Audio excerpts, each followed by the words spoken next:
kayong kalaban o kalaban na yung feeling nyo na parang ito sila'y mahirap, sila yung tatalunin nyo. Sino yun sa mga among niyan kalaban? So Eric, kasi ang sa totoo lang, 10 kami, wala talagang tulang kabigin. Lahat magagaling. Kaya nung sumali ako sa Stars on the Floor, alam ko na hindi to biro. Kasi lahat talagang magaling. Lahat sanay mag-show, lahat sanay mag-perform. Ang lahat talaga palaban. And saludo talaga ako sa Stars, sa 9 Stars na nandun. Dahil kahit anong genre yung ibigay, nagdi-deliver. Kaya happy rin talaga yung team ng Stars on the Floor. Nagpapasalamat sa amin na talagang naging maganda yung show, naging successful yung show dahil sa mga stars. Kasi kahit anong iba tong genre, nagagawa talaga. Pero syempre, nung dulo talaga, kila Glyza and JM. Kasi may mga times na magkalaban kami lagi yung nagtatapat sa top 2, and hindi kami nananalo sa kanila, laging sila yung top 1, kami yung top 2. Tapos nung final, sila ulit yung nakatapat namin. Pero paano yun? Parang dito is a different genre from your, di ba yung mga nakasanayan mo na? Meron ka bang input on sa coach mo na ganito gawin natin, ito na yung kaya ko? Meron bang gano'n na? Ako po talaga, sumusunod po talaga ako sa mga coach kasi alam ko na yun po talaga yung specialty nila, dyan sila magaling. And karamihan ng coach doon, mas matanda ako. Ang tawag ng mga coach sa akin, Kuya Ronjun. Pero dahil siyempre alam ko sila yung magaling sa genre na yun, para akong bata, ako yung nakikinig sa kanila. Hindi ako nagsasabi na pwede ba natin palitan to? Ito kasi gusto ko eh. Na nakikinig ako sa kanila. And sila din naman minsan, sila yung nag-a-adjust for me. Kuya Ronjun, gusto mo ba na ganito yung gawin? So nag-uusap naman kami. Pero talagang nagtatrust ako kung anong core yung ibibigay nila sa amin ni Dasuri. Thank you, congratulations. Thank you, salamat, thank you.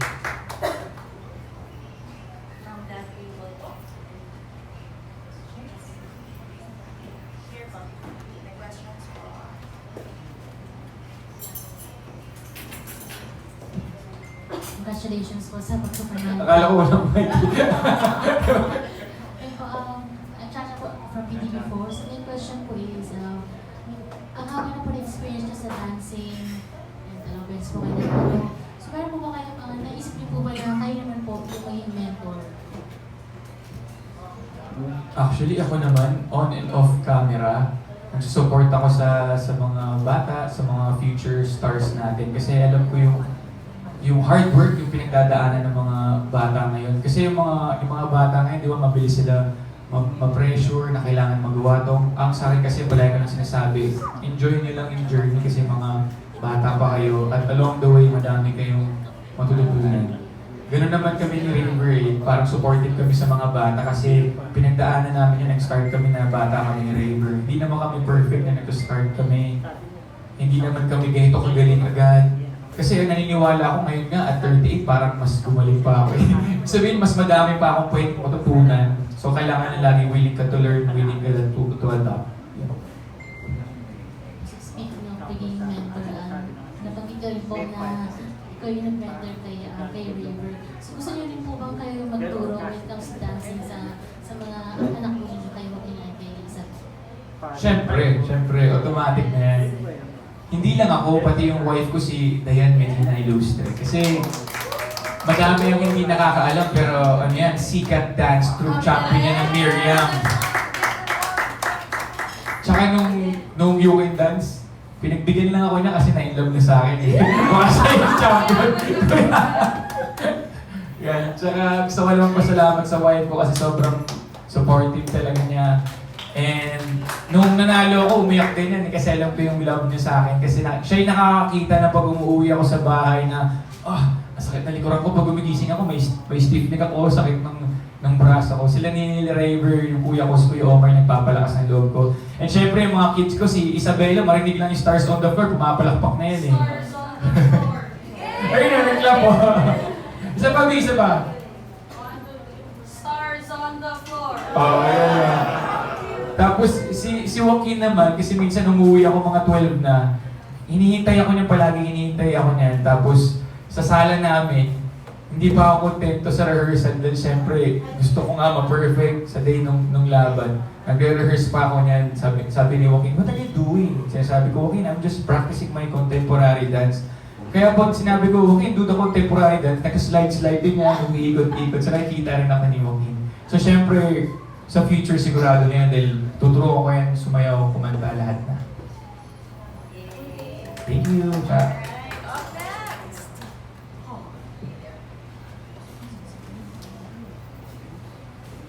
Tanong lang ako. Si Ayan. Good afternoon, Rog. Ayan. Ikaw pala tunay na king on the dance floor. Dalawang championship na. Dapat may title ka na, Rog. Anyway, ang difference between before, nandun si Mama, at yung ngayon, may iba ka ng Mama. And isa rin ka ng pamilya, di ba? What's so special about this, you know? Ayaw. Ayaw?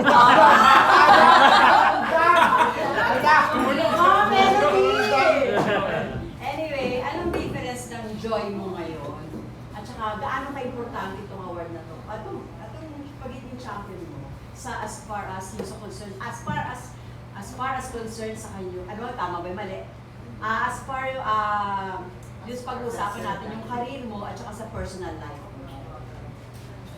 Ako, hello, important din sa akin yung win na to. Kasi parang statement to after 18 years, nandito pa rin si Rojun Cruz. Na makikita niya na grabe, nandun pa rin yung heart ko. Kasi pag meron naman project po na in-offer sa akin, binubuhos ko po talaga yung heart ko at binibigay ko yung best ko.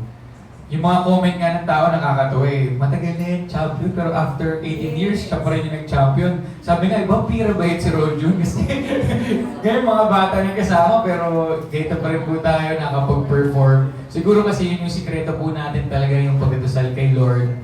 And pinibigay ko po talaga yung puso ko sa lahat ng ginagawa ko. And si Mama, wala man si Mama, siya yung inspirasyon ko. Siya talaga yung palaging kahit na wala si Mama, ang iniisip ko na palagi pa rin siya nanonood, nakasupport sa akin. Kaya nung time nung ginawa ko yung Tears in Heaven na prod kay Mama, hindi ko napigilan yung emosyon ko doon na nadala lahat. Kasi dahil sa Stars on the Floor, nagpapasalamat din ako para nakagawa ko ng tribute for Mama, nakagawa ko ng special dance. Na sa sayaw na yun, nakasama ko ulit si Mama at nakapag-perform ako para sa kanya. Yun po. Ayun, sa career, what's next after this? Siyempre, si Boss Vic, nag-uusap na kami ni Boss Vic. Meron naman po sila mga nilalatag na, siyempre, acting shows. Babalik na po tayo sa pag-acting. And sa All Out Sundays, abangan niyo po ako palagi sa All Out Sundays kasi madami pa kaming gagawin na mas malulupit at mas hatawan na dance. Siyempre, with Raver at yung mga kasama ko rin po sa Stars on the Floor. Last na, anong reaction mo kung tinawag ng king on the dance floor? Siyempre po, happy. Masarap po sa puso na appreciate ko po yun. Pero humble pa rin po ako. Kasi lahat ng blessing, lahat ng talent galing kay Lord. So nagpapasalamat ako kasi hindi ako tatawagin ng king, hindi ako tatawagin ng champion, kundi dahil kay Lord. So lahat ng talento na meron ako, lahat ng glory, lahat kay Lord po. Thank you. Medyo, pwede meron pa may ito sa PH. Tanong ko, sabi mo kanina, 10 naglaban-laban, wala ito nakabigil, nakapag-deliver. So ano yung nagpanalo sa inyo? Ano yung edge mo? Yung team nyo Siguro yung edge po namin ito boy ni Dasuri, yung experience namin. Kasi kami na yung phenomenal millennials, yung ilang years na namin nagpa-perform, yung mga madaming beses na kami na punta sa ganitong sitwasyon na kahit may pressure, ibibigay yung best namin. And hindi namin to tinake na competition eh. Ang nasa heart namin bago kami mag-perform, ipakita natin kung ano yung talento natin.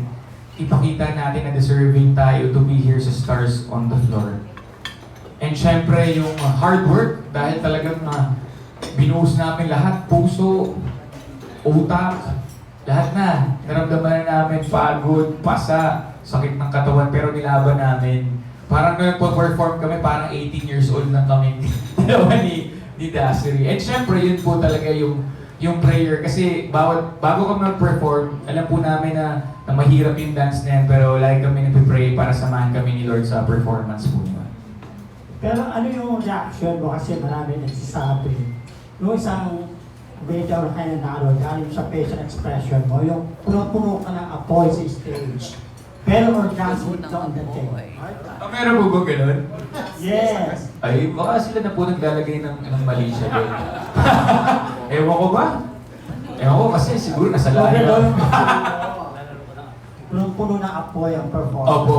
Tama kayo, Taboy. Talagang punong-puno ng apoy yun kasi nandun yung pamilya ko. Nandun si Joaquin, Isabela, si Dayan, si Raver. So, yun nga yung sinasabi ko, lumabas yung beach sa akin, naging Super Saiyan Road June. Talagang siguro higit 100% pa yung binigay ko sa laban ko na yan. Thank you po. Thank you. Hi, Roger.